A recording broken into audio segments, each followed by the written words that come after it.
लेवीय प्रकरण 20. आज्ञाभंगामुळे होणारी शिक्षा. परमेश्वर मोशेला म्हणाला, इस्रायल लोकांना आणखी असे सांग की इस्रायल लोकांपैकी अथवा इस्रायल लोकांमध्ये राहणाऱ्या परदेशीयांपैकी कोणी आपले अपत्य मोलखास अर्पिले तर त्याला अवश्य जिवे मारावे. आपल्या देशाच्या लोकांनी त्याला दगडमार करावा. मीही त्या मनुष्याला विन्मुख होऊन त्याचा स्वजनातून उच्छेद करीन, कारण त्याने आपले अपत्य मोलखास अर्पून माझे पवित्र स्थान भ्रष्ट केले आहे आणि माझ्या पवित्र नावाला कलंक लाविला आहे.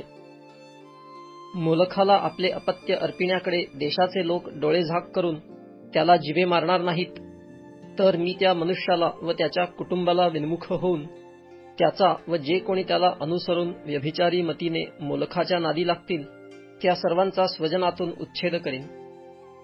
जो मनुष्य व्यभिचारी मतीने पंचाक्षऱ्यांच्या व चेटक्यांच्या नादी लागतो त्याला मी विन्मुख होऊन त्याचा स्वजनातून उच्छेद करीन.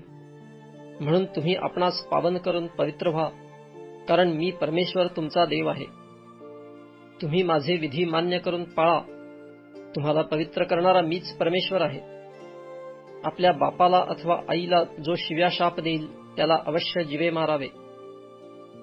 जो आपल्या बापाला अथवा आईला शिव्या शाप देईल त्याच्या रक्तपाताची जबाबदारी त्याच्याच माथी राहील.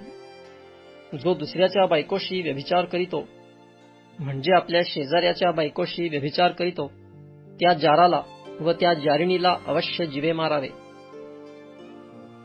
जो आपल्या बापाच्या बायकोशी गमन करीतो तो आपल्या बापाची काया उघडी करीतो, त्या दोघांनाही अवश्य जिवे मारावे.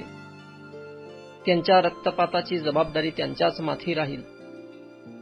कोणी आपल्या सुनेशी गमन केले तर त्या दोघांनाही अवश्य जिवे मारावे. त्यांनी विपरीत कृत्य केले आहे.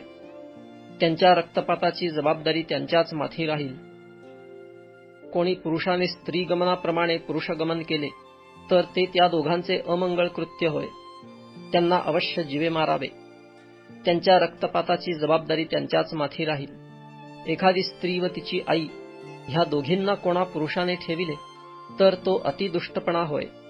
तो पुरुष व त्या दोघी स्त्रिया ह्यांना अग्नीत जाळून टाकावे. तुमच्यामध्ये अतिदुष्टपणा नसावा. कोणा पुरुषाने पशुगमन केले तर त्याला अवश्य जिवे मारावे. त्या पशुलाही मारून टाकावे. कोणी स्त्री कुकर्म करावयास एखाद्या पशुकडे जाईल तर त्या स्त्रीला व त्या पशुला मारून टाकावे.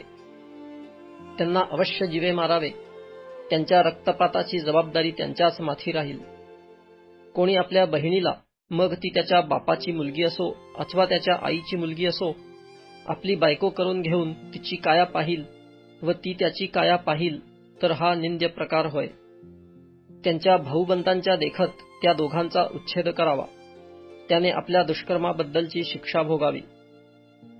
ऋतुमती स्त्रीशी कोणी पुरुष गमन करील व तिची काया उघडी करील तर त्याने तिच्या रक्ताचा झरा उघडा केला असे होईल. त्या दोघांचाही स्वजनातून उच्छेद व्हावा. आपली मावशी अथवा आपली आत ह्यांची काया उघडी करू नको. जो कोणी तसे करील त्याने आपल्या जवळच्या आप्ताची काया उघडी केली असे होईल. त्यांनी आपल्या दुष्कर्मांबद्दलची शिक्षा भोगावी. कोणी आपल्या चुलतीशी गमन केले तर त्याने आपल्या चुलत्याचीच काया उघडी केली असे होईल. ते आपल्या पापाची शिक्षा भोगून निस्संतान मरतील. कोणी आपल्या भावजईला बायको करून घेतले तर ती भ्रष्टता होय. तशा कृत्याने त्याने आपल्या भावाचीच काया उघडी केली असे होईल. ते निस्संतान राहतील.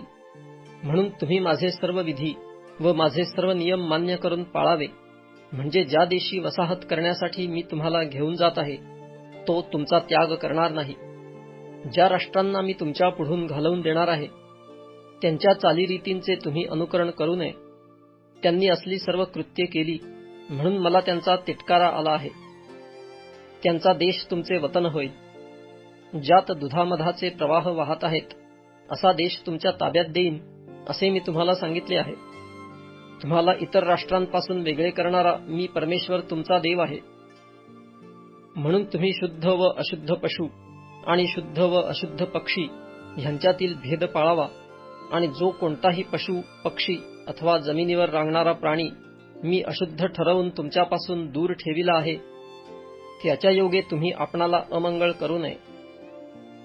तुम्ही माझ्या प्रित्यर्थ पवित्र व्हावे, कारण मी परमेश्वर पवित्र आहे.